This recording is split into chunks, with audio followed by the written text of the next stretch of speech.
الزفلاون. قبل ما نبداو نعرفكم على نفسي. انا الحكواتي بلال، نصول ونجول من مكان لمكان، من مدينه لمدينه، من بلاد لبلاد، من قريه لقريه، لدشره لدشره. واليوم راني متواجد في قريه تسالة. هكذا قبل ما نبدا نقول لكم بلاك تقول كلامي قسرة، يا سامع لابد تفهمني، كلامي خذ منه عبرة، عندك ما تدي مني. كلامي شجرة معبية ثمرة، تقدم إذا راك باغي تجني. اليوم جبت لكم قفة معمرة بحكايات جزائرية، حكايات من التراث الجزائري. في تسالة، حكاية من تسالة كان واحد الشيخ بكري، شيخ القرية، شيخ الدشرة، شاف واحد القطع أرضية هكا، قالوا علاه ما نوزعش هذه القطع الأرضية على الفلاحين ويغرسوا فيها واش يحبوا. هكذا كان الحال. هذيك القطع الأرضية وزعها على الفلاحين. كاين واحد الفلاح واسمه محند صحت له قطعة نتاع أرض. راح لعند الزوجة نتاعو وقال لها شوفي شيخ القرية عطاني هذه القطعة نتاع الأرض، واش نغرسوا فيها؟ قالت له نغرسوا فيها الكرموس، التين. عندها واحد القطعة نقدية هكذا، قالت له روح للسوق واشري الشتلات. تعرفون الشتلات؟ شتائل الكرموسة كي تكون الشجرة نتاع الكرموس كي تكون صغيرة. قالت له شري وروح نغرسوهم. راح شرى هذوك الشتلات وجاو غرسوهم في القطعة نتاع الأرض، وبداو يعتنوا بها عام بعد عام، عام بعد عام. وقيل العام الثالث ولا الرابع هذيك الشجرة كبرت ومدت الثمار نتاعها الكرموس. ناس تسالى كي ذاقوا هذاك الكرموس حلو ومعسل، ولاو كل يوم يجوا يشروا عليه على سي محمد، يشروا عليه الكرموس. في القرية نتاع تسالى كان كاين واحد التاجر كبير، وهذاك التاجر عنده واحد الصفة ماشي مليحة، صفة ذميمة، وهي صفة الطمع. كان طماع، أي حاجة مليحة يشوفها يحب تكون ملكه. كي شاف هذاك الجنان تاع الكرموس والناس تجي من كل مكان تشري الكرموس على سي محمد، غار وقال له كان جا هذا الجنان نتاعي. وهذا التاجر كان يروح للصين، يروح لليمن، يروح لمصر، ويجيب السلعة ويبيعها في تسالى.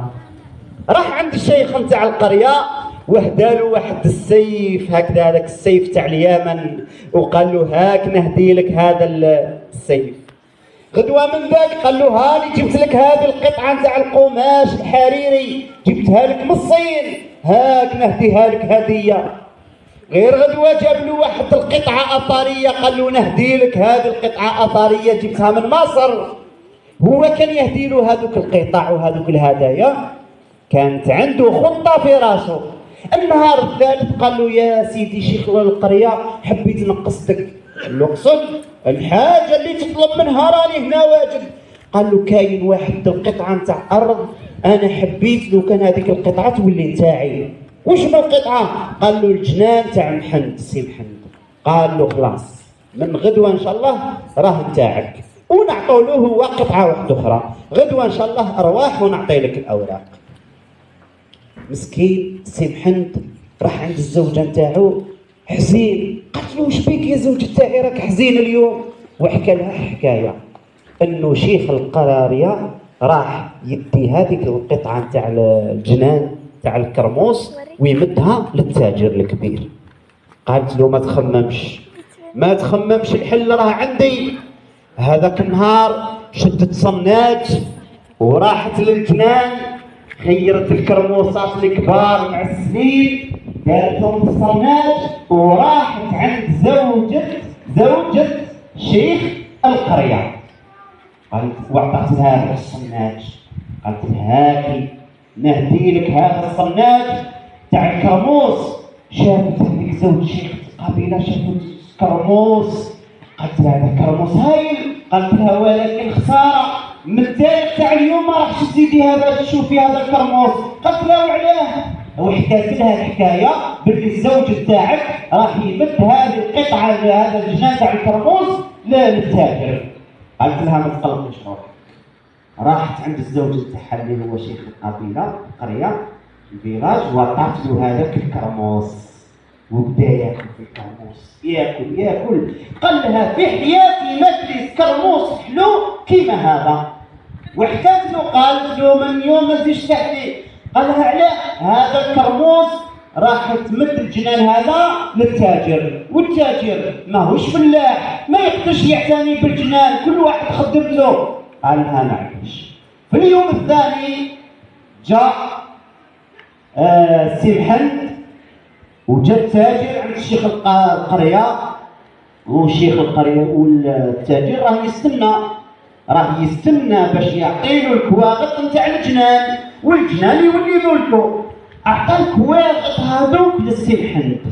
هنا التاجر انخلع، قال له واش بيك يا شيخ القبيله؟ والدعوه كيفاه؟ قال له الدعوه دعوه كرامس باتت في الفار سلامس، وحكم اليوم ماشي حكم الامس. هذه هي حكايه الكرموس.